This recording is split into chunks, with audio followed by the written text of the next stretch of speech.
Hey, what's up, guys? Welcome to the live stream. I'm gonna get some things situated here and wait for some people to get in. Um, just finally got a chance to sit down. Was downstairs working on adding those four new printers. If you're not following me on Instagram, well, I haven't been posting much, but if you have been following me, I did mention that I actually got four more printers that I'm putting down there, topping off at 22. Believe it or not, it's still crazy how things have progressed since what March of last year to now, from one printer to 22. It's insane. But either way, yeah. So you guys can go ahead and start putting your questions in. I'm gonna see if I have any reminders or anything that I might be missing. I do know that I haven't been posting any content in a while.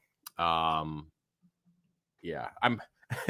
I don't know how to explain this. For those of you who I guess who run your own business, you probably already know what I'm about to say, but there's a fine line between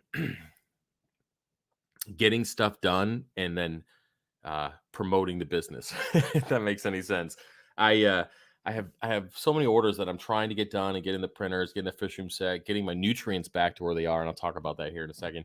But just kind of getting everything where it should be, on top of making sure orders get out on time and dealing with people who are pissed off that they don't. And yeah, it's just and then creating content is something that I want to do. It's just not as easy as I as it seems to be. So anyway, yeah, let me go ahead and get this screen up, get my second check at the YouTube. Now we'll see how many people show up, given that I haven't been posting much. Let me get over to Facebook real quick. Make sure that went out, and no notification on the tablet yet. That's good. Anyways, yeah. So as for announcements, yeah. So we have the extra four printers. So order turnaround time for 3D printing is actually pretty good right now. Most stuff is out within 2 to 5 days. And actually, it was kind of funny. I printed an extra CO2. I forgot what it was for, I think it was for the Curve 5 Elite yesterday, and I actually just packed it up and put it away because I'm like, oops, I didn't mean to print that. And then an order came in for a red Curve 5, and I was like, oh, so that guy got pretty lucky. It shipped within 30 seconds of putting his order in. He probably thought it was a fluke, but yeah, so I was pretty happy about that. But either way, 3D printing is getting done a lot quicker. As for coral, I have some new stuff that came in that's kind of adjusting. It went through some quarantine, and I'm just kind of growing it out and seeing what I can do. But yeah, so we got some new corals coming. I did take down the 20 pack for $300. It's back to the original 15 for 300, and I am offering the military discount. So if you are prior military or you served one way or another, you can go ahead and email me fishofhex@gmail.com with proof of service, and I will give you a lifetime 20% discount code that only you can use with that specific email and account. So just make sure that whatever email you decide to email me with, make sure it's one that you're going to use for your orders. Okay. So other than that, I think that's it. There's nothing else going on. Content wise, I got a lot of stuff. I just got to make it right. So yeah. All right. So let's go move on and see what kind of questions we have. If we don't really get much coming in, I'm just going to cut the stream short just because there are plenty of other things that I could be doing. And it's nothing against you guys. I just don't want to sit here and talk out my ass if we don't have anything going on. That's all. So let's see what we got here. First one. Good day. Thank you for everything you do. Really appreciate. Aiptasia-eating nudibranchs. Is this something you are planning to sell? Question mark. Did not listen to your advice to quarantine. Thank you. Um, to be honest with you, I thought about growing them out, but the problem that I found when I started to, because I did get a batch in a while ago when I was importing coral, I did get some Aiptasia on some of the rocks on the imported system. And anyways, I yeah, you could be making my feeding ports. Yeah, I actually am making those. I was working on them prior to this, Andrea. But so basically, the problem is when you get them in is finding enough Aiptasia, because that's all that they eat, right? So it's finding the Aiptasia after you've cleaned out your system to keep them alive.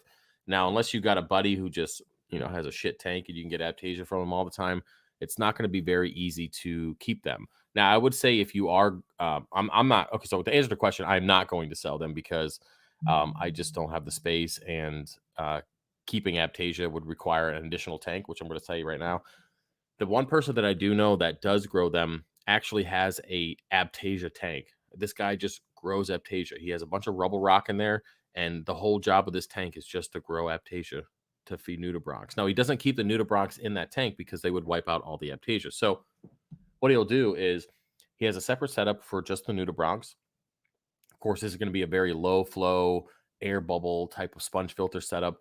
And then he takes pieces of rubble rock that has Aiptasia from this one tank that he just grows Aiptasia. It's kind of crazy, but then he just puts the rubble rock in there.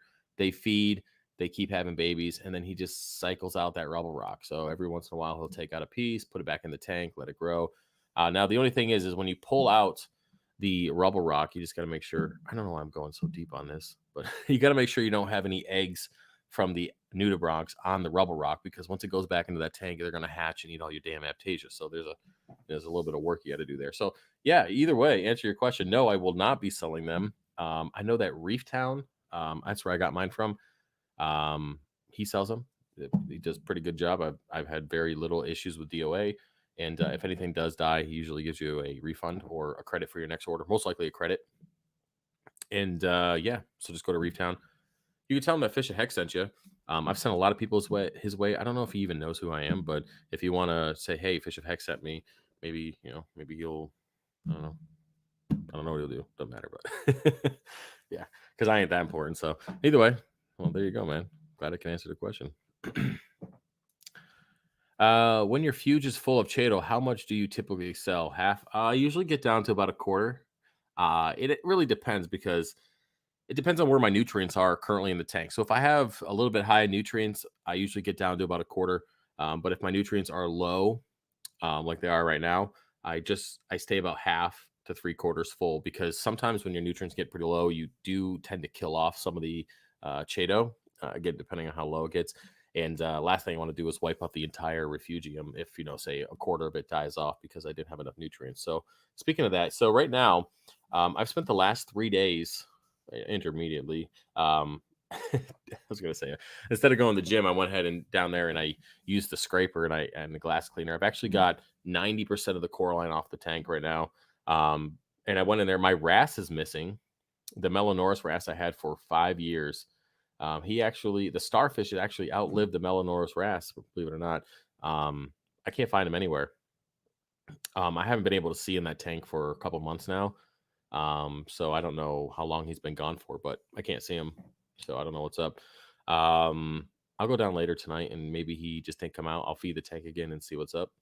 But yeah, so I got a bunch of dead skeletons and coral that Big Bertha broke off that I didn't see. So she has been ripping off colonies consistently, but those colonies fell behind the rock structures. I didn't see them, so I lost a bunch of coral. Now there is a phone call coming. I don't know, at 11, and why the VA call me at 8 p.m. Do I have an appointment tomorrow? Nah, I don't know. Not to check. But it's strange that they're calling me at 8 p.m. It has to be automated. I'll check my voicemail. But yeah, so I had a bunch of coral that just got destroyed by Big Bertha. I mean, you guys will have to see this tank. I'll do a fish room update. What's today? What is today? Today's Thursday. So I'll do a fish room update this weekend. I'll probably do it Sunday. And yeah, the 300 is naked. I mean, naked. It's crazy how much coral's not in there. I did put a couple more pieces back in to try to fill in some of the gaps from some colonies that were broken off, but yeah. So yeah, it sucks, but it is what it is for now. Yeah, let's go to move down here. Yeah, nutrient wise, I just got to get the nutrients back up. I had some paling on a couple acros, nothing crazy. I just my nutrients bottomed out. I got too busy. I didn't feed the tank for like 2 days. I wasn't paying attention, and yeah, it happens, but it's okay. Let me get a drink here. You guys ever drank out of a mason jar before? It's interesting.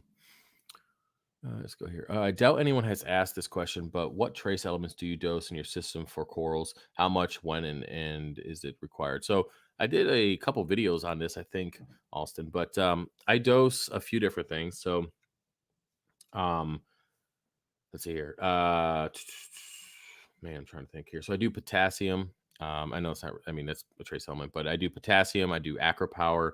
I do, there's a couple different bacterias that I also dose. The aquavitral fuel is the bigger one. Right now I do 100 milliliters once a week. You got to be careful with certain stuff, especially like right now with the nutrients low. The last thing you want to be doing is adding aminos and all this extra stuff because you might spike some dino. But yeah, so that's pretty much what I dose. And again, it's 100 milliliters a week. It's going to be based on your water volume. Um, and I actually should increase that because that's usually around the 300-gallon mark. So I should be doing approximately 200 milliliters once a week. But we'll see. I got to actually send out an ICP test within the next couple weeks. I'm going to get my nutrients back to where they should be. Then I'll do a decent cleaning on the tank, and then I'll go ahead and send out an ICP test just to kind of get a reset of how the system is, and then see how it turns out. But yeah, so I don't really dose a lot of stuff. My calcium reactor seems to take care of most of that. Plus, I feed pretty decent. A variety of food with a homemade fish food, and it seems to be pretty good. Man. Yeah, feed ports. Of course, Andrea had special requests for feed ports, so I'm over here trying to make that happen. What is this channel about? I don't know. I have no clue what it's about. Is it required that your elk stir and skimmer swap activity activate simultaneously, and why? No, I just ran out of outlets, man. It has nothing to do with it. Actually, to be completely honest with you, I was too lazy to run an extension cord all the way over to the apex bar and have its own outlet. I have like 3 extra outlets on one of those bars. And yeah, there's no reason. It was easier to connect it to the swab. Yeah. I know that's weird, but I was like, oh, well, I got an extra plug. Is that the swab? Yep, it is. Here we go. You just saved me about 20 minutes worth of work. And in this day and age, I'll take it. I just picked up the Red Sea Trace Color supplement, but I'm waiting to get their test kit to start dosing. Instructions are based on cow and consumption or dosing, but I was waiting for calcium. Yeah, when I did the Red Sea, if you guys remember the 125, I actually when I was dosing 2-part on that, Red Sea was my primary additives, for trace colors. And again, it is based off of your calcium consumption, but it worked out pretty good. I had decent colors in there. I have the same problem in every one of my tanks, and I think a lot of us have this. And well, I mean, based on the dino identifications that I send out every week, a lot of you guys are dealing with the same thing. We keep our nutrients too low, and that seems to be just a running theme for everybody in the hobby right now. Either you're really high or you're really really low. There's very few of us that are in the good range, but so in that 125, my nutrients were, I thought they were good, but they were actually pretty low. And then when I got over to the 300, I realized that I had better coloration with higher nutrients, and not to the point where there's algae or anything, but and that's the thing is everybody says higher nutrients are good, but if you get to that higher point where you start growing algae, well, the algae sucks up the nutrients, and then you end up being in a low nutrient environment, suffering from the same problem. So anyways, yeah. So the Red Sea Trace Colors is pretty good. I wonder if it would be good now. I just have to calculate my calcium consumption with the Calcster and the calcium reactor before I could dose it. But yeah, I mean, what I have now works, so there's no reason to change it. To come down so I can start dosing. Been 500 plus for the longest time. Yeah, well, 500 calcium ain't that bad, man. I wouldn't worry about it. I mean, I've been over that plenty of times. Stay with me on this. If my tank is 72 inches long, my T5 hybrid with 4A360Xs is 60 inches long.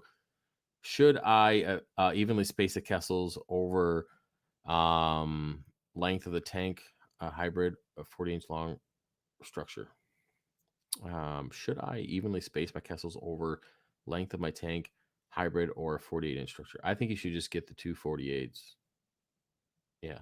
I mean, yeah. I mean, when I have a 72-inch tall tank, long tank, and I did two 48-inch fixtures. I believe it's 48 inches, and then I just spaced them out that way. If I personally could not run a 60-inch fixture on a 72-inch tank, it would drive me nuts. I just couldn't do it. It would piss me off because I know that there would be this gap, even though it's not much. You probably wouldn't notice it, but it would drive me insane. So, if I were you, I would just get rid of it and get two 48 inches and solve the problem there, man. But hey, I mean, it's up to you, whatever you want to do. But it wouldn't work for me. I use a mason jar for coffee cup occasion. Nice sealable lid. I haven't done that. I've been since it's been so hot here in Pennsylvania, and it's not like your normal like dry heat, like I don't know, out west. I guess it's dry heat out there. Overseas, it's dry heat. Here in Pennsylvania, it is sticky and disgusting. So I've been doing like this 16-ounce mason jar. I just keep filling it up with ice and water, and I just keep that's it's like all day long. That's all I've been doing, because it's just I don't know. It seems to stay colder longer in the mason jar. I don't know if that makes any sense. Maybe it doesn't. It feels like it is. But anyway, yeah, I bought a whole bunch of them because now that the uh, pandemic is quote unquote over, um, everything's kind of price wise, like mason jars and stuff like that, are back to normal price. So I've been doing a lot of canning with the garden and stuff so far this year. A lot of that stuff I wanted to bring you guys on, like along the ride, to do like all the canning and making jams and all this stuff. But I don't know if you guys are interested in that, so I haven't really done it. Have you ever considered permanently 3D printing ATO pump stands? I've actually had several people who did custom orders or print STL files with pump stands, ATO pump stands. I got quite a few of those actually. They just they're ones off they found off like Thingiverse or whatever, and they're for specific pumps, and they just send me the file and I print it off for them and charge them a fee. So I've done that quite a bit. I just haven't I haven't made any of them, and I don't sell anything on the website that I don't make myself because there's copyright laws and all sorts of stuff and patents, and I'm not trying to get involved in that. So if I don't make it myself or create it in 360 or Tinkercad, I don't sell it. But you can buy the print STL file, and you can send me a file. I will print it for you. But other than that, yeah, it's one of many things that I plan on doing. Matt says I was dosing nitrate 20 milliliters a day for 2 weeks and barely stayed above zero. Then I upped the dose to 25 for like 2 weeks. Out of nowhere, I went from 0 to 1 to 12 to 25 Niles. Does this seem out of whack?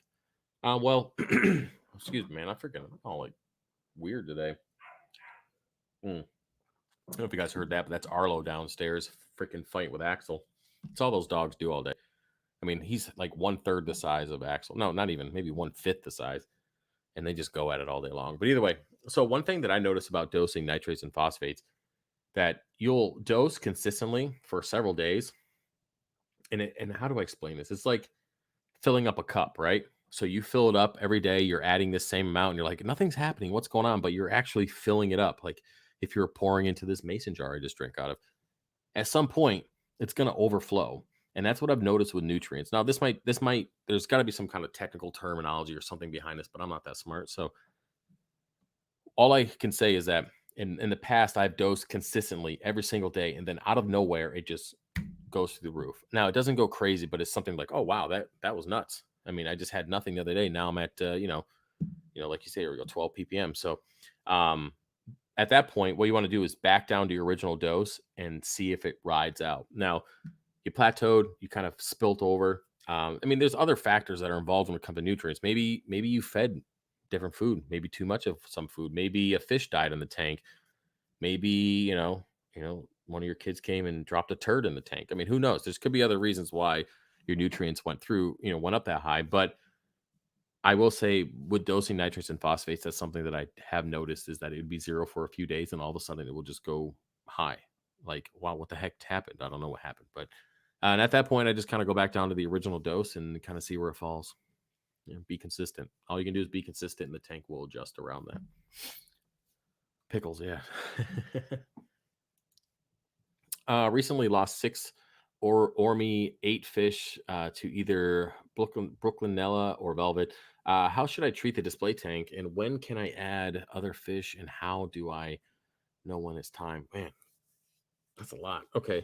Well, I've treated those parasites. The first one I've only seen in freshwater.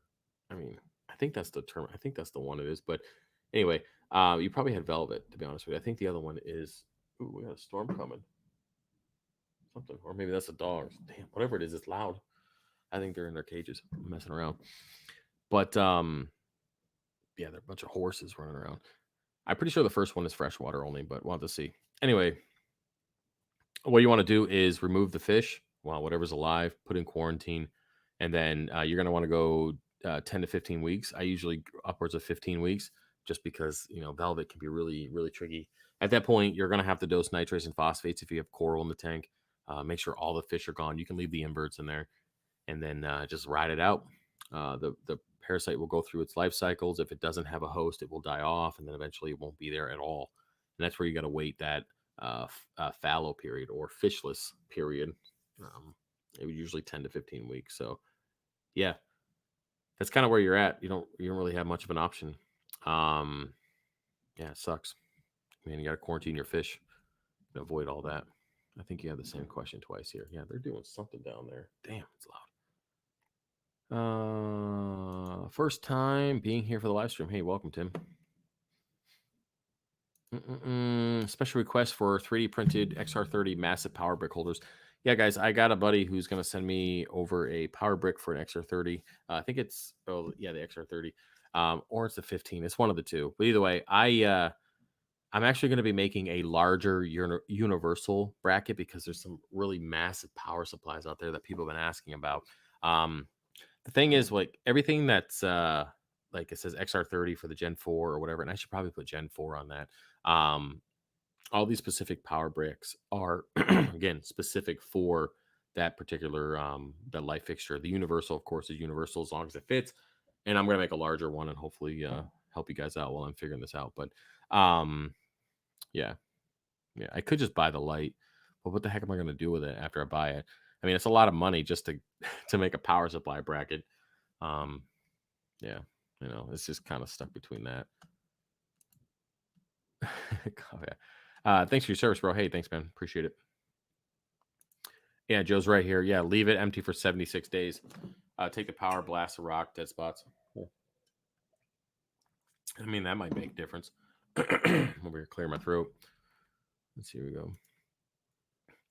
Can you make a feeder for a copper band? I have a one in QT that is eating fine, but I think with the heavy flow in my display tank, the fish is going to have a hard time getting fed. Yeah, I can do something like that. I mean, you're looking for something with a suction cup? I can do that. Yeah, I mean, the thing is, guys, is I literally have a list of probably 50 items on my whiteboard downstairs that I want to make, and I could easily add that item to the list. The problem is that it's on a list, and those items have been there for months and months and months. When I get a little bit of free time, when I'm not doing custom orders and stuff like that, I'll go through and, hey, what can I make on this list? And unfortunately, that time is limited, so I haven't been able to do that in a long time. So if you want something like that specifically, it's probably best to put in a custom order, and then you can get added to the queue of custom orders, and it can be made quicker. But if you want to wait around for it, it will be done eventually. It just might be a while. So that's just being honest with you. Humble Fish exactly posted a study on fallow periods may not work if ick and velvet parasite finds a low or non-oxygenated air in the tank. They encrust and can stay there indefinitely. Cool, good to know. So crank the flow up, guys. That's unfortunate. I mean, at the end of the day, your best bet is just quarantine your fish. You don't have to worry about any of that crap. Hey Travis, with a new tank, what causes brown looking water? If numbers are in parameters when tank is 2 months old, brown looking water. Are you running any carbon in the tank? You might just have. I mean, brown looking water could be from excess food. I mean, there are dyes in some food, and a lot of us run carbon. If you're just to help keep the tank cleaner or clearer. So there might be, brown could easily be an algae bloom, even though it's not green yet. Brown could be a start of it. There is such thing as a brownish algae. It could be color dyes from pellet foods. You could have a fish that's just got the runs, and he's clogging up your tank. I mean, that's possible. Maybe you got a big fish, he's just got the squirts all day. Speaking of that, the boys came up to me the other day because we had the freshwater tank in the living room. Gabe comes up and goes, "Daddy, the fish keep peeing in the tank. Tell them to stop." I'm like, "Yeah, okay, man. I'll go over there." So I went over and told them to stop, but they don't listen. So it's just interesting the things that they say. But what I would do, DC, is go ahead and if you don't have carbon, put some carbon on the tank. If you have carbon, swap the carbon out, and then yeah, Gabe, yeah, the good looking Gabe, not you, buddy. Sorry, unless your dog's name is Gabe. Other than that, but yeah. Before I insulted Gabe, I remember what I was saying. So yeah, change out your carbon. Check if you're feeding pellet foods, just don't feed them and see if maybe the change is there. And then, if you got a fish, he's got a bloated belly, maybe he's got the runs. Other than that, that's all I would do. Here in Massachusetts, it's been disgustingly humid. Yeah, I mean, yeah, when I lived in Massachusetts, it seemed worse than Pennsylvania. I'm not sure why. Maybe with the ocean being close, I don't know. I found that, well, I don't know. That wouldn't make sense because the other side of the country has the ocean too. So I don't know. Either way, when I lived in Massachusetts, it felt worse. It might just be all the buildings just adding to it. But yeah, yeah, pickles. Yeah, pickling everything this year. I got a ton of stuff in the garden, and I've just been making jams and pickling like Betty Crocker. And I don't know why. I just I don't know why I'm doing it. I just like doing it. And the kids are obsessed with pickled green beans. I know one of you guys a long time ago recommended to do them, and I did it. And that's all they eat is pickled green beans. So yeah, I'm not mad about it. I mean, if that's what I got to do to get them to eat vegetables, okay. Well, we're pickling everything then. So yeah. What is the best way to dose Kalkwasser to a 20-gallon nano? Probably your ATO. It's 20 gallons, so yeah, your ATO is probably your best bet. And yeah, with every ATO, make sure you have, if you're dosing calc, make sure you have the pump off the bottom of the ATO reservoir so you're not sucking up the Kalkwasser actual itself. It doesn't ruin the pump. And make sure you have a fail safe, like a secondary flow switch that will turn off the ATO if it happens to stay on for whatever reason, and you don't dump all that calc in your tank. So as long as you keep the pump off the bottom of the reservoir and have a fail safe for the pump, you should be good. But yeah, calc is your best way, or auto top off is your best bet. But if you got money, you probably won't have a 20-gallon nano, but never know. Maybe there is a millionaire out there somewhere who's got a 20-gallon nano. It's like, I can buy a 20,000-gallon tank, but this nano will do, and then you just dex it out with everything. So if you got that, man, you can always buy a calc stir or something crazy, put it right next to the tank. It'd be cool having a calc stir bigger than the tank. Be awesome. Yep, 8-line wrasse jumped. Yeah, I've been lucky. I haven't had any fish. Well, no, I take that back. I had a freaking rabbit fish, which really bothers me. It was given to me, and he was awesome with the fox face. And I don't know what happened, but he jumped out of the tub, and I found him too late. I mean, it was so close. I was at the point. I put him in the tank, and I was pumping his gills, and I was trying because he was still like there, but not there. And I didn't even hear him jump out. I don't know what caused it. He was in there for months without any issues, but he jumped out, and I got to him, and I started pumping his gills, and he just didn't come back. If you guys remember Zay way back in the day, he died in transit, and I pumped his gills in front of a power head, and he came back, and he lived for a couple more years. But yeah, so yeah, it sucks. Um, yeah, I hate when fish jump out, and it's always the good one too. Got my first single spot foxface rabbitfish. Awesome. Yeah, I'm a huge fan of rabbit foxface. Like I love foxface. I I love them in my frag tanks, and I love them. I like one in my main display, and then one in each one of my frag tanks, and then I fill up the rest of my frag tanks with very basic.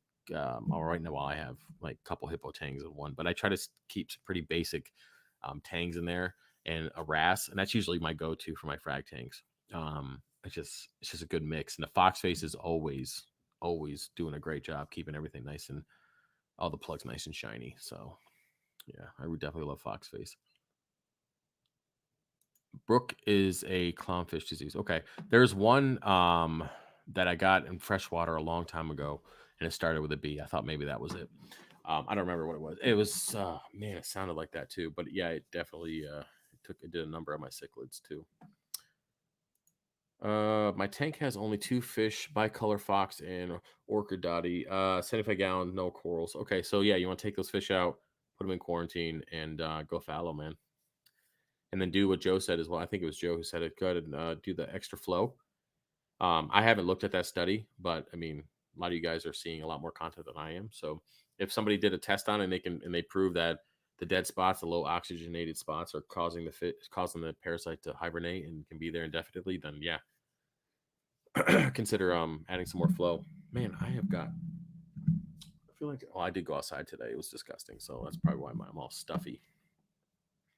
But did you stop water changes when you went through dinos? If so, how and when did you phase them back in? Okay, so the problem is I never actually stopped water changes because I can't, because every time I ship coral, I'm essentially replacing water. So, for example, Monday, I shipped almost 10 gallons worth of water.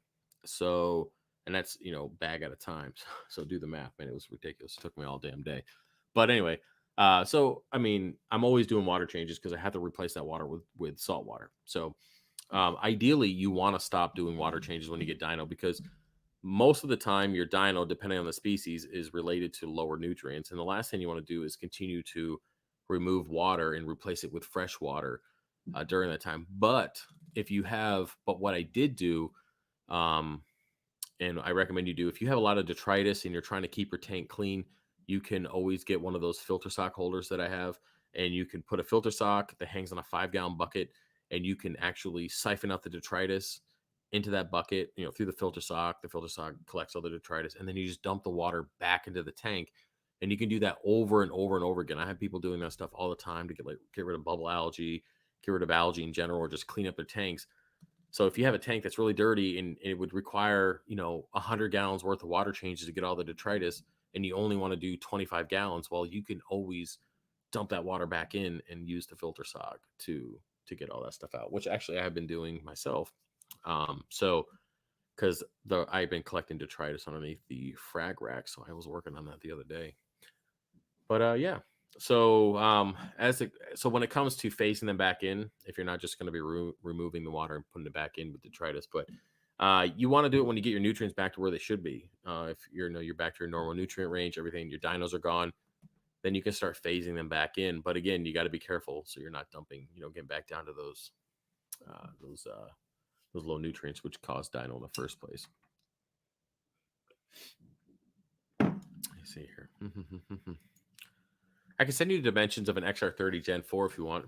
I would say yes to that, Joe, but the problem is that my brackets are so, like, they're millimeters perfectly fit, and it takes a couple test prints.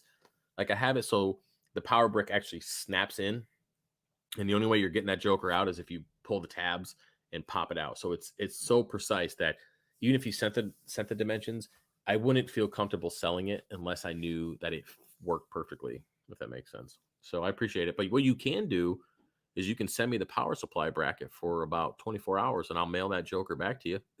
So if you so choose to, I'll be happy to do that if you want. I mean, if you guys have brackets and stuff or power supply bricks or whatever that you want that stuff, and you can deal with it being off your tank for a few days, let me know. I will be happy to not charge you for one, and then I'll cover the shipping as well, at least on the way back to you. Um, and then if you put in a regular order, I'll cover the shipping to me if you do a decent amount there. I'm not trying to kill myself. I trust me, I say that because I've lost a shit ton of money being a nice guy, and that's okay. I mean, it's not a big deal, but sometimes I get a little too far. But yeah. But yeah, if you guys want to do that, let me know. Email me. Yeah. Speaking of emails, I'm I don't know. How do I say this and not sound like I don't know what I'm doing as a business person? So I'm trying to I'm trying to find a way to fit everything that I want to do into one day, if that makes sense. I'm not saying get every task done and get every printer fixed and every order out. I'm not saying that, but I'm saying how do I organize everything to be able to do the gym, say my jujitsu classes, obviously all the stuff with the boys, and then fulfill orders, take care of everything, still do emails, still do custom orders, still do Skype calls, still have a life, still be able to, do dirty things, still be able to do everything, because it seems like every time I try, something always falls through the cracks, and it's always business related. Because obviously, I'm not going to put my kids on hold. I'm not going to put the fun stuff on hold. I'm not gonna do that. I mean, I will if I have to, but it just seems like every time something falls through the crack, it's always business related. And right now, emails are like, huh, emails are just falling through. If you guys, if you guys realize when I mentioned last live stream about the military discount, um, a lot of you guys sent in emails that day. I just got to them yesterday, maybe a day before I started them. So it just seems like it's not acceptable to take that long. And it wasn't because I didn't want to do them; it's just because I wasn't able to sit down and go into any emails. So I'm on the fence of maybe paying for like some advice or finding a special class, or maybe, I mean, I would say do some business schooling, but I mean, if I don't have time to wipe my own ass, how am I going to have time to go to school? Right. So there has to be a way to improve this besides hiring a full-time employee, which by the way, I can't do until I move. I just can't do it. I don't have the option here. It's not good. I don't have the room for it. It's just not something I can do. So having a full-time employee is not going to happen until after I move. So between now and then, I have to figure something out.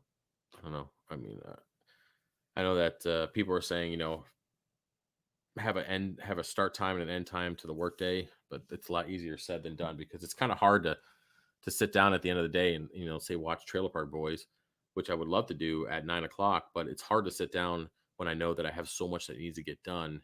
I'd rather just be upstairs here, smash my face off the keyboard until midnight, at least accomplishing 3 more hours of work opposed to just sitting down. So yeah, if any of you guys own a business or have any tips or suggestions, feel free to email me because I'm at this point, I'll take whatever advice I can get because yeah. I guess it's a great problem to have, but I mean, it's just things are falling through the cracks and it's difficult. And I don't know how the hell I got on that topic reading the question here from Tim, but so you guys signed up for. That's why you guys are here, right? All right. And a buttload of corals. Okay, so you got that too. Tim says, planning on setting up a Evo 13.5 for a frag tank. Any thoughts on using display tank water as seed? Yeah, you can use display tank water. Is it going to completely cycle the tank? Probably not, but it is a better start than just doing regular RODI. So yeah, use tank water. That's funny, Joe. You can hire me. Well, Joe, if you live in Pennsylvania, let me know. Well, no, I don't think you do. I don't remember. I think you said you're Massachusetts, right? It might be you. I have to see. But yeah, man, it's just I don't know. I don't know. It's just it seems to be my biggest problem right now, and I'm not really sure what to do about it because I would remember, guys, I was making 3 to 4 videos a week, not including the live stream, and I did that for a couple months, and then I couldn't keep up. I don't know. It's not happening. Don't forget, coral rock inverts can also carry encrusted ichor velvet. That's true, and also need to quarantine your fishless system for 76 days. Yep. Yep, that's why I always say quarantine your inverts and your coral. Quarantine pretty much everything before it touches your main display tank. Yeah, you're right about that, Joe. Nice liberal state of Massachusetts. Yeah, I know. They got Dunkin' Donuts though. They have them here too, but it's just not the same. It's just not the same. If that makes any sense. I heard my name. Am I really only getting to that right now? Holy smokes! It's been 40 minutes and I'm only at 25 on the chat. Jeez, I gotta shut up and keep going. Enough about me. I want to upgrade my 5 foot tank and want to go with T5 hybrid 2/3 AI primes, two or three AI primes, but all I can find is 48 inch. Would that work, or do you know maybe a T5 fixture? So you got a 5 foot tank and a 48 inch fixture. Oh, let me look, man. Let me just check. Aquatic life. Let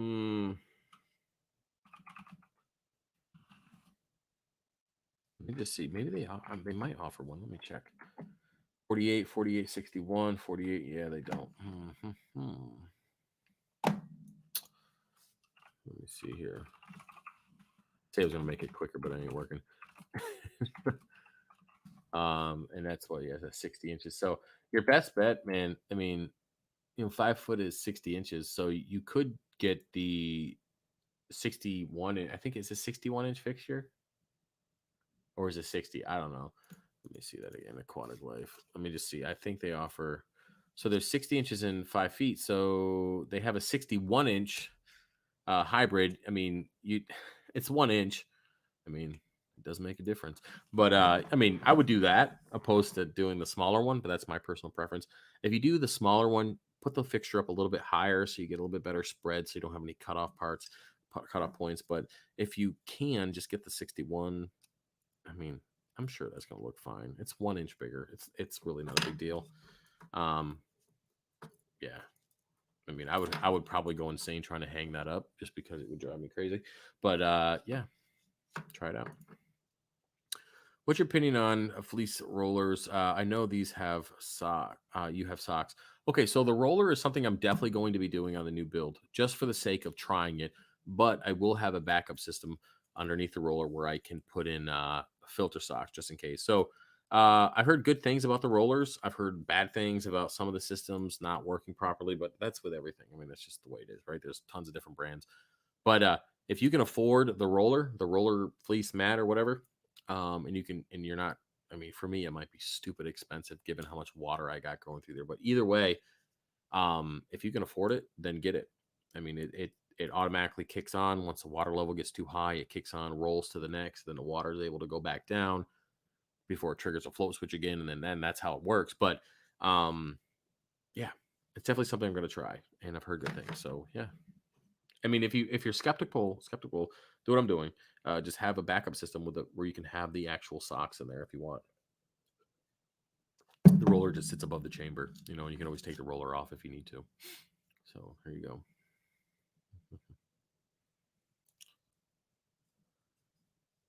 My tank is taken over by verminted snails. What do I do? Destroy the tank. Start over. You can't do anything about it. I mean, you can get. Sorry, guys, I'm playing with 3D printed items on my desk while I'm talking here. If you want, you could get bumblebee snails and spend thousands of dollars on those jokers. You can go in there and super glue this and that, whatever. If you get verminted snails in your tank and they truly bother your corals, then start the tank over. That means empty that shit out, frag the frag what corals you can save, get rid of all the rock. Don't take any coral in there that has, like for example, like a torch or anything like that. They're probably gonna have verminted snails on it. You're gonna have to quarantine everything. If you truly want to get rid of them, take down the tank and start over. Get new rock, cure that rock. Make sure you clean out and sanitize the entire tank. I'm talking about cleaning out the piping, everything. You might even want to run the tank for fresh water for a while to clean that shit out. But that's the reality. They don't just go away, man. I mean, they don't. I mean, for me, they don't bother my tank. But then again, I'm not running a lot of soft corals or LPS. I know that's primarily what they bother, or like tentacles and stuff like that. I never have an issue with them. They don't grow on my SPS or anything. Um, and yeah, but either way, that's it, man. That's all you can do. And it's just the way it is. You mentioned dosing NO3 and PO4 during the fallow period for corals. Is this to ensure that unaffected by velvet, or why not? No, the dosing the NO3 and PO4 allows the nutrient levels to stay consistent so your corals have food. What happens is if you don't dose during that period, the nutrients are going to bottom out. Your corals will probably die off because of it, depending on what they are. I mean, SPS will be pretty unhappy. But on top of that, if you get too low, you'll end up having velvet and dino at the same time, and then you're in real shit. So just a lot. Anybody who goes fallow, I just say, hey, dose nitrates and phosphates. Just do it once a week. See where you are level wise. It doesn't have to be crazy, because if you had a bunch of fish in there, and for one, if they all died up from velvet, that's going to be a nutrient issue. If if you got them all out and they didn't rot or anything, and then when you remove all that consistent source of ammonia, to nitrates, to nitrates, and all that phosphates and stuff. That's food. That's food for the coral. So you got to replace that some way, shape, or form. So that's why I recommend people dose if they're going fallow. Also, dose your coral quarantine tank if you don't have any fish. Mm-hmm. Thanks, Travis. I bought carbon today after work. I've only been feeding ocean nutrition 1 and 2, 1 cube a day. I haven't looked at that yet. But yeah, try the carbon. See how that works for you. You can try a UV sterilizer. If the carbon and UV sterilizer don't work, you can try filter socks to see if that helps. But I mean, I highly doubt that. But at least the other two should definitely work. And if it doesn't, let me know. Come back through another live stream, and we can dive in it a little bit deeper and see if we can find the issue. I may be able to swing a calc stir. Which would you recommend, and what dosing pump to run? Well, hey man, if it's 20-gallon, like I said, if you're rocking money, dude, the dosing pump that I personally like is the dose from Neptune. I mean, that's my thing. If you ain't got that kind of money, or don't want to spend that for a little tank, you can always do like a Jabo, but understand that they're not as reliable as they once were. Um, and I know that BRS, I believe, sells the Parasit. What are they? I don't know how to say it right. Whatever. They're consistent pumps. They're relatively cheap. But I use the dose just because I can make fine tune adjustments on the calc, and then it spreads it out all day long, which is what I wanted to do. So yeah, it's on you.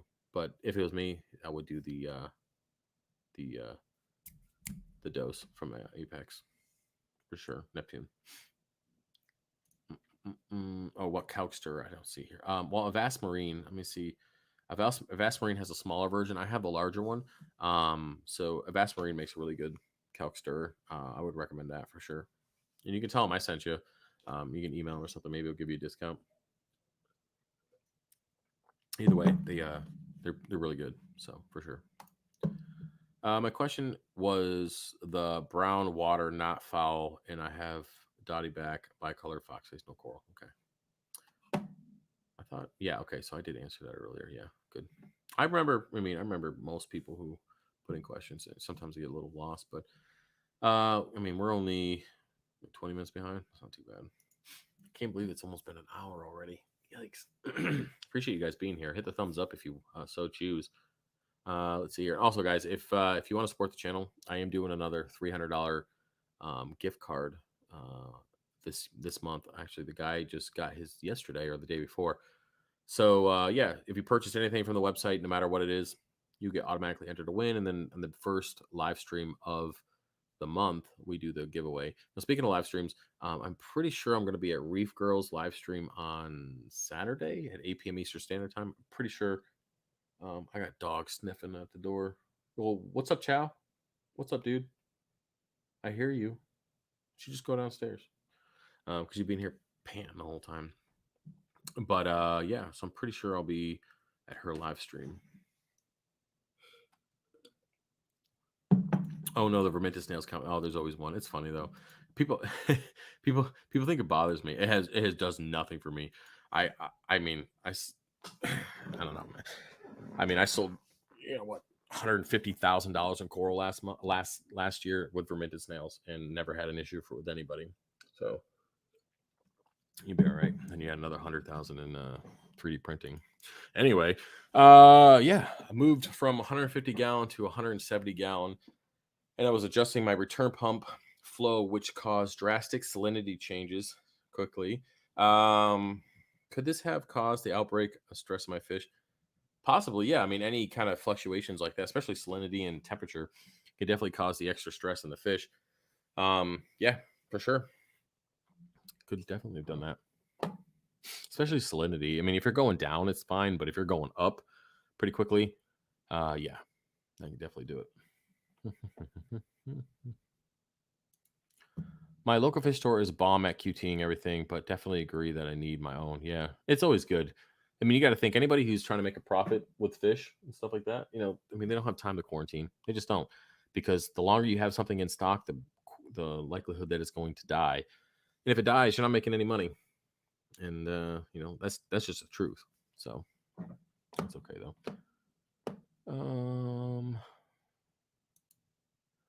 I'm redoing my tank right now. I can send the brick. Cool. Email me, and I will give you the address, and we'll go from there. Oh yeah, we're finally getting at this comment. Cardboard box, call me home. Yeah. Hey man, it's not bad. Massachusetts. I can't drink Dunks now. I found the Black Rifle coffee. I haven't got it yet. I'm gonna see if they have just the beans, because I don't know, man. I kind of I got this thing that it does K cups, but it also has the where you can put the actual coffee grounds in. So I like grinding my own coffee now. I don't know why. I think it just smells better. I don't know. Maybe it's a weird thing. So I grind it up a couple tablespoons at a time, and then I pack it into the caked cup little thingamajigger there, and pop it in the machine, and make my coffee with that. So I'm gonna see if they have it where just the bean and not ground up, and go from there. Um, yeah, but I haven't had Dunkin' Donuts in forever, like forever. I don't. I mean, I used to go to Starbucks before they went off the before I realized they went off the left bank there. I used to get the caramel frappuccino with extra caramel. That used to be my thing, man. I used to get that all the time. And the large, not whatever terminology they use, but I haven't had Dunkin' Donuts in forever. But yeah. I'm running only metal halides right now, 14K Phoenix. Okay, the light is pretty white, and I'm curious if I could run T5s as well. Corals seem to be doing all right, um, but should I run more purple lights? I mean, more blue spectrum is what you'd be looking for towards that spectrum. So, um, yeah. So, yeah. I mean, 14K is pretty decent as it is, but if you want to add blue like Coral Plus or something, that would be pretty good. My T5 bulbs, I usually run Blue Plus, Coral Plus, and Actinics. Those are what I run on the 300 there. No issues. So, haha, you pay good. I'm 2 hours away. The guy I have here now, I mean, that helps me out on Mondays. He just helps pack. I mean, I give him 15, and he just comes and packs orders with me. He doesn't really do anything crazy. So, ideally, I would need somebody to completely take over the 3D printing. Speaking of that, I got something coming in on the website. So I will need somebody at some point to completely take over the 3D printing. Now, I'll do all the building and the maintenance on the printers, but I need somebody to come in and do all the filament inventory, do all the changing, making sure everything is taken care of, orders are done, prepped, and shipped out. That's a full time job in itself. Is the 3D printing. It's actually more than that right now. And then I would need somebody who would be designated to cutting and taking pictures and updating the website for Coral. That would be a second full-time job. So that's 2 employees right there, and then they could work together to pack orders at the end of the day. And then I would be, well, if I don't have to do either one of those things consistently, then I can create more and expand the business. So that would be my job, and then whatever else. So yeah, ideally, 2 full-time employees would be perfect right now. Would be unbelievably perfect, but I can't have any right now until I move. So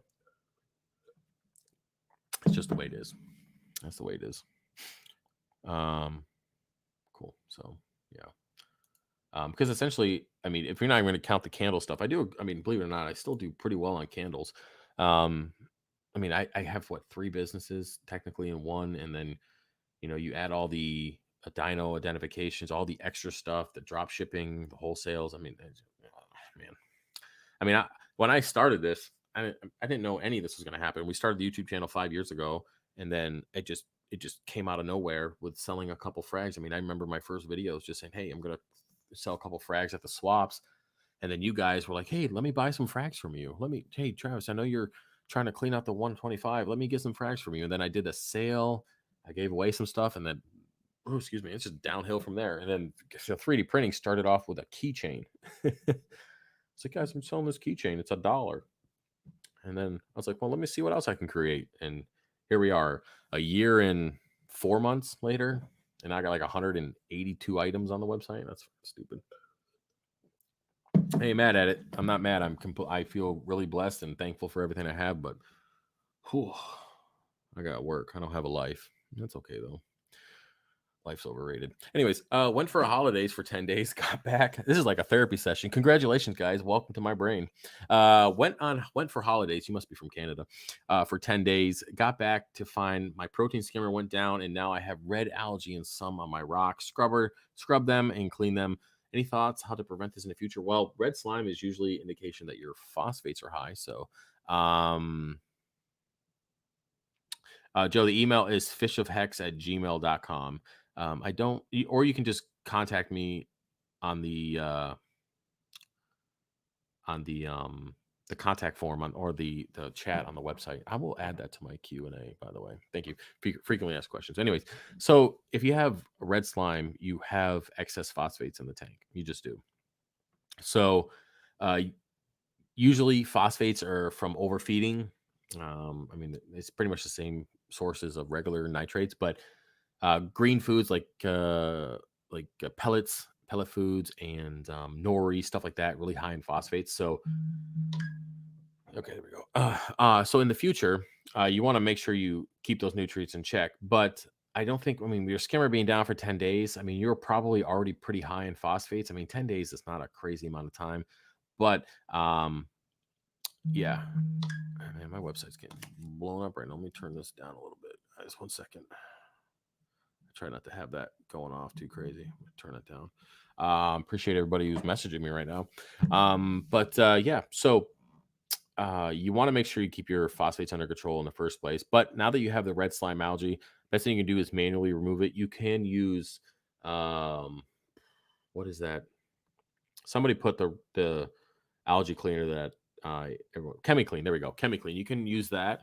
I've always been against it, but I actually did try it, and it worked out pretty good. So I'm always willing to admit when I was wrong.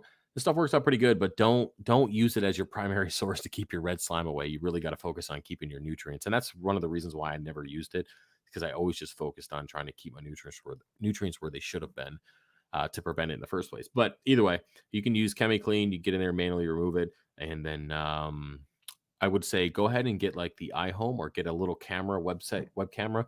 And when you go on holiday next time, you can look at your sump and see if that thing turns off or anything goes on. So if anybody's leaving a house for more than 2 days, I recommend you have cameras on your sump or on your display tank. Also, if I mean, I don't know, it's not for everybody, but having an Apex with the the power notifications, all that kind of stuff is pretty good too. So food for thought on that. Let me get a drink here. Yeah, I start losing my voice around the 1 hour mark. I don't know how people can sit on YouTube all day and talk, man. I just can't. Maybe because I talk too fast. I don't know. I feel like I've been in a back alley for about 2 hours blowing dudes, man. My throat was killing me. Anyways, let's see what we got here. Hey Travis, I just ordered the 15 pack from you. I haven't had good luck with SPS before. Any tips to get my tank ready? My phosphates and nitrates are good. Salinity is good. Should I get a protein skimmer? Well, and you don't need a protein skimmer, but it does serve a couple different things. It's going to keep your pH elevated, which is always good for growth, and it's also going to remove, excess nutrients from the tank. So yeah, you should have one ideally. Do you need one? No. But is it going to help with your success with SPS? Of course, it's going to be good. It's not going to be bad for you to have one. Now, if you start getting more fish and stuff like that, then yeah, it's going to be good to have the protein skimmer. Is it going to make or break this order? I doubt that. And speaking of that, I'm waiting for my computer to load. Maybe. Anyway, where do we go? Here we go. So yeah, let's see. Any tips to get my tank ready? Well, if your nutrients are where they should be, that's fine. Salinity's good. Temperature's good. Next thing I would check is just your par. Make sure you're not crazy high. I like to keep my frags. Well, before I send those frags out, they're at about 300 ish par, roughly 250, 300. When they're growing in the main display and in the grow out tanks, they're upwards of like 500 to 800. There's one spot, it's like 1,000 par right now. It's freaking ridiculous. But hey, man, that acro's rocking. I'm not mad at it. It's that ATL blue clover. It's at literally 1,000 par. And then there's actually pieces of it that are just sticking out of the water a little bit, because unfortunately my overflow teeth sometimes get clogged and I don't clean them for a while. So that the water level in the tank gets up a little bit higher, like a half an inch taller. And then the acro's like, ooh, I got a half an inch to grow. So instead of growing out, it will grow back up. And then when I clean the teeth, it comes back down. But either way, it's like 1,200 par on those. I don't expect those tips to survive, not only because they're partially exposed to the air, but they're at 1,200 par. But either way, so back to the question there. I'm just all over the place tonight. It's one of those days, I guess. I was gonna tell you guys this fucked up dream I had last night, but I don't think it's not gonna be YouTube appropriate. I'll tell you that. It's not good. It was a pretty rough dream. It's probably why I'm wired on caffeine today. But anyways, yeah. So as long as your nutrients and stuff are good, and salinity is good, and everything's good, and then your par is in a decent range, around that 250, 300, you'll be fine, man. I won't worry about it too much. Let's see here. I think let me check. I didn't ship your stuff out yet, did I? I don't think so. I shipped a bunch of stuff today. Let me check, man. Um, Let me check because I don't think I shipped that yet. Let me look, man. Let's see here. Do, do, do, do, do. Sorry. Nope, it's not. All right, moving on. I'll check it later. I have two AI primes on a 70-gallon also. Well, you're gonna have to see what the par is on that. I definitely, if you have a Senai Reef, check it out, or you can rent one. I think BRS still does that. But yeah, definitely, just see if you're in that range. How long have you been training Brazilian Jiu-Jitsu? That's my sport too. Well, I did it back when I was in my 20s. I did it for a couple years. I did it within the military, and then I stopped for all this time, and then I just picked it back up. What, in November? I think it was something like that. Yeah, November. Yeah, I picked it back up, and then I was just out for the last month with surgery, um, and yeah, so we're back at it now. But yeah, I really enjoy it. Um, I just really enjoy it. I have a hard time explaining to people what I like about it, but I just really enjoy the whole thing, everything about it. And it's always been that way. So, out of all the sports, I mean, I've only played a few sports my whole life. I mean, this is still it's a sport, but it's not like football or baseball or anything. But it's just I don't know. I really like it, and it's kind of like one of those things that you do, and nobody knows that you do it. Nobody pays attention to it, but it's like one of those things like, hey, if I ever need it someday, then I got it, right? So it's kind of like it's like you have a concealed carry, right? So you go always carrying and stuff like that. But if you God forbid, if you ever need to put somebody to sleep, well, there you go, right? So it's just nice. I really like it, and I don't know, it's hard to explain without getting too weird about it, but you know what I'm talking about. Anyways, Charles, please address the ideal lighting spectrum as a reflect as reflected in the ocean. Traditional reefers used to run hot, heavy whites, but now most people just run blues. Will Softies LPS adapt to this? Everything that I ran, I used to be one of those people who ran a lot of whites because a lot of us just do it for what looks good for us, right? But really, most corals are using the purple and blue spectrum, right? That's traditionally what they use. And then the deeper you get in the ocean, the more white light is filtered out, more greens and reds are filtered out, and then you're just stuck with the purples and the blues, and that's really where the corals and the zooxanthellae, pull out their energy to grow. But so I'm not really sure when it comes to LPS and softies, like where they are, like depth wise in the ocean, because believe it or not, guys, I've never been in the ocean ever. That sounds really weird, but been all over the world, but I've never been in the ocean.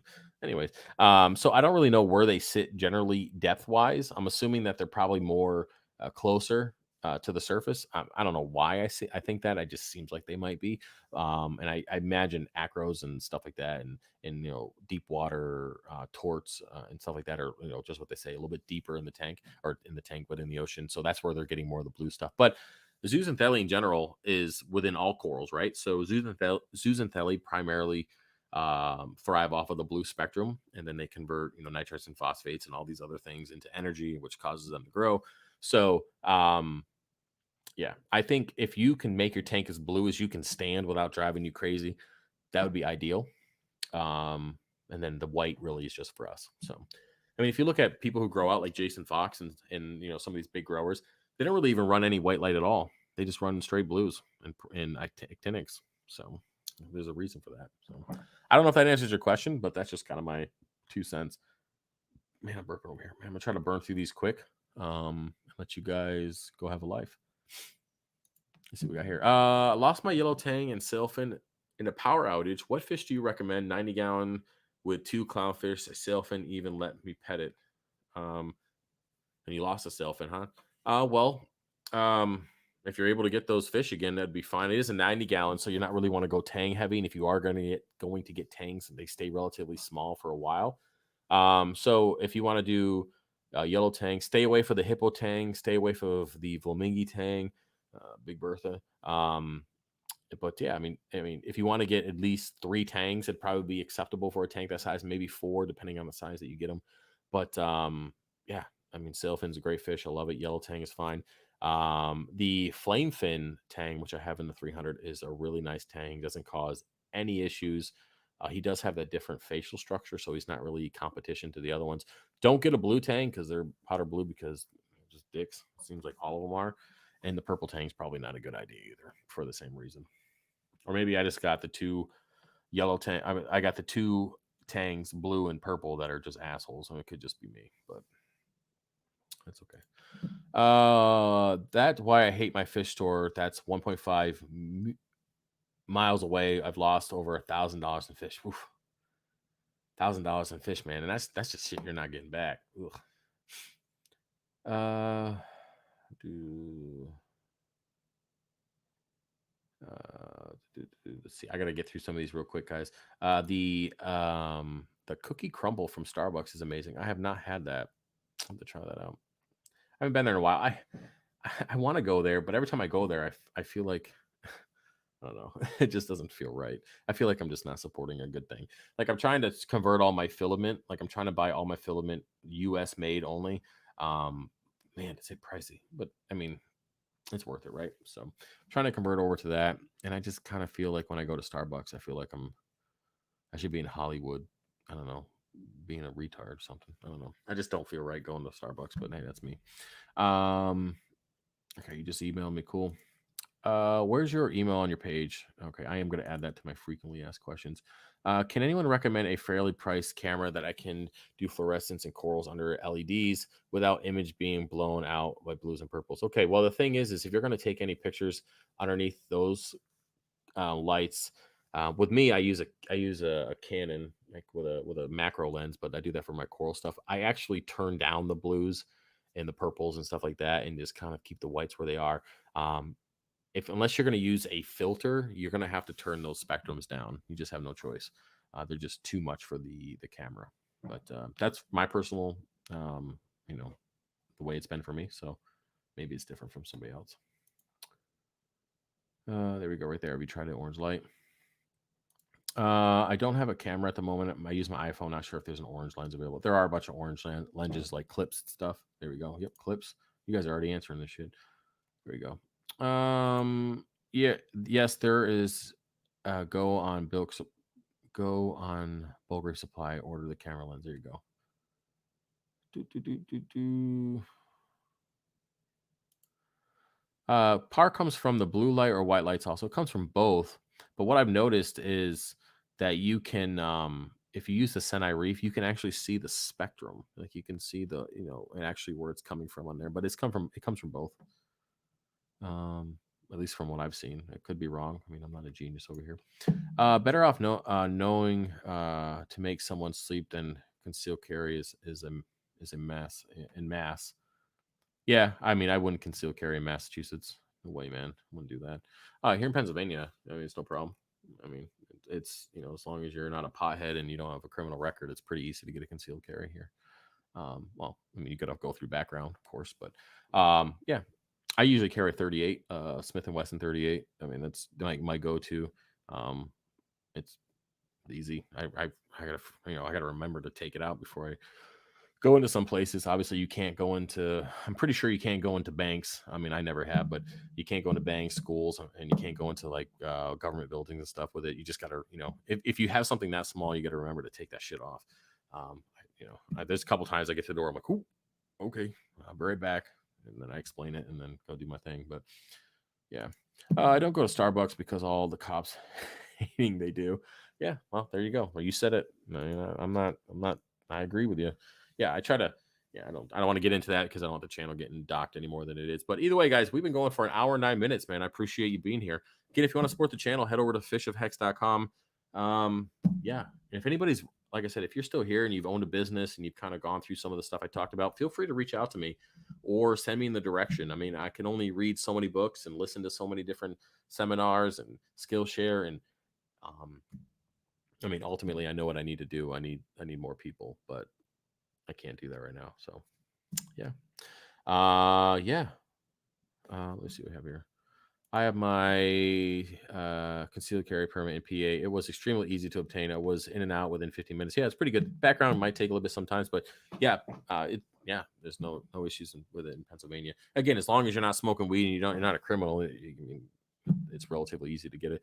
Yeah, getting ammo is another issue, but whatever. That's another topic.